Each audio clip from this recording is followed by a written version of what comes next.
সাতপন্থীদের আজ সকাল 10টার দিকে সাতপন্থীদের অবস্থান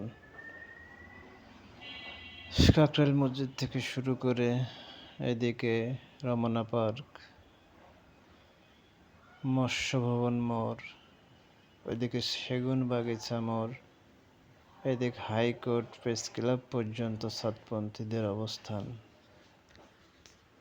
তারা জুম্মার নামাজ রাস্তাতেই পড়ে। আসলে হকের সাথে আল্লাহ তাআলা থাকে। এদের যখন গেটে বাধা দিয়েছে তারা রাস্তায় অবস্থান করেছে, কোনো মারামারি নাই, কারো কোনো অসুবিধাও নাই। অবশেষে সাতপন্থী কাকরাইল মসজিদে ঢুকতে পেরেছে। তাদের একটাই কাজ, যে দিনের দাওয়াত মানুষের, কালেমার দাওয়াত মানুষের কাছে পৌঁছে দেওয়া। তো এখানে দল দলাদলি কোনো ব্যাপার না, সবাই মিলেমিশে সাতটাউনের দাওয়াত মানুষের কাছে পৌঁছে দেয়। এটাই তাবলীগ জামাতের কাজ, এটা পুরো উম্মার কাজ। কিন্তু কিছু মানুষ বুঝছে না।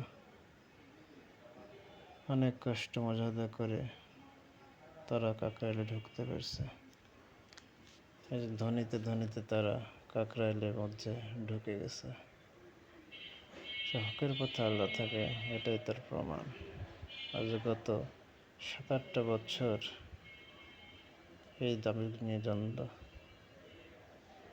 তো দোয়া করেন যারা হক তারাই যেন বিজয়ী হয়, আর যারা বেহক তারা যেন বাতিল হয়ে যায়। এত লোক কখনো দেখি নাই আমি।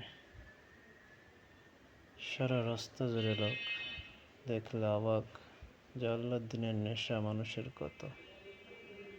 দিনে যে একটা আল্লাহর খোরাক থাকে, সেই খোরাক এখানে আসলে বোঝা যায়। ছোট থেকে শুরু করে বৃদ্ধ বয়স্ক পর্যন্ত এই দিনের দাওয়াতের কাজ করতেছে সবাই। ইনশাআল্লাহ দোয়া রাখবেন। আর কাকরাইলে অবস্থান নেবেন।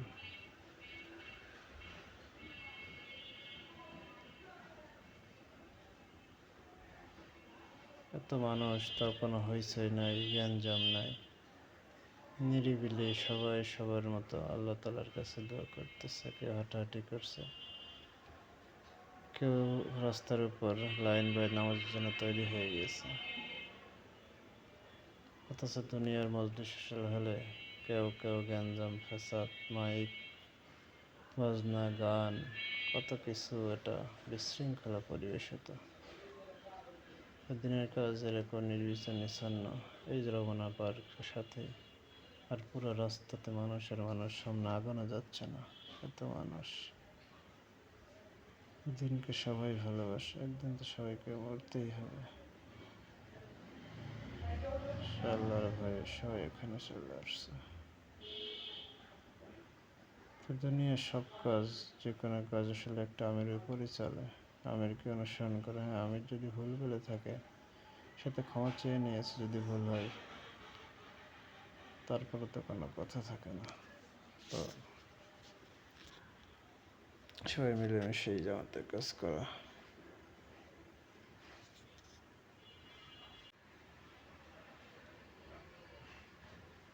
আমি ক্যামেরা নিয়ে সামনের দিকে যেতেই পারিনি, এত পরিমাণ ভিড়। এখানে অনেকে এই ছবি বা ক্যামেরা তোলাকে নিষিদ্ধ বলতেছে, সেগুলো করেন না।